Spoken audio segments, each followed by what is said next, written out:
ठहरो, कोई जरूरत नहीं पुलिस को मेरे दरवाजे पर बुलाने की। मगर बड़े भैया ये रवि, मैं अभी तक मरा नहीं हूं। घर की छोटी मोटी उलझने मैं खुद सुलझा सकता हूं। साहब जी ने डांटी है, अभी का भी डांटी है। अरे छोटी मालकिन के गहने चोरी हो गए और ये लोग हम पर शक कर रहे हैं। ये लोग सोच रहे हैं कि वो गहने हम कहीं बेच आए।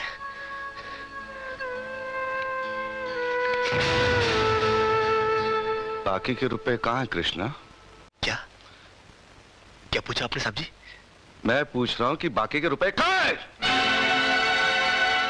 ये आप पूछ रहे हैं साहब जी अपने कृष्णा से?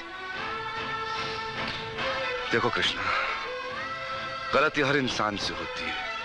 तुम मुझे सही सही बता दो कि गहने तुमने कहां बेचे, मैं तुम्हें कुछ नहीं कहूंगा। अब कहने के लिए बाकी ही क्या है साहब जी?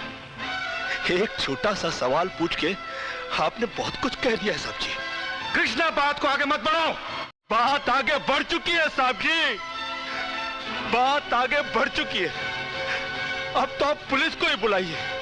वो जब हमें कुत्ते की तरह मार मार के हमसे पूछेगी ना, अब तो हम तभी बताएंगे कि हम गहने कहां बेच कर आए साहब जी। मत कहो मुझे साहब जी।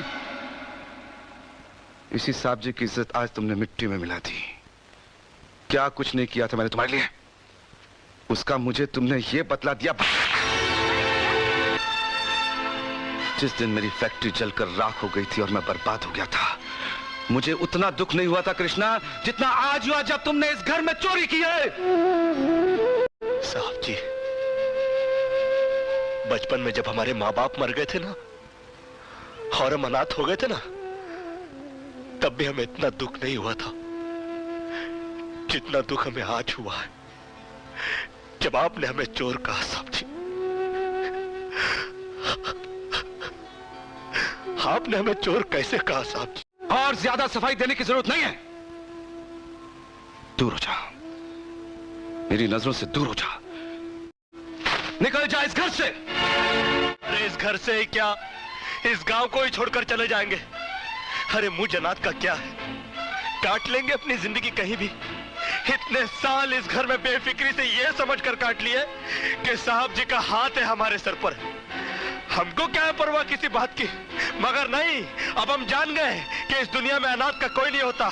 हम जा रहे हैं साहब जी और इस घर में कभी नहीं आएंगे अभी। निकल जा।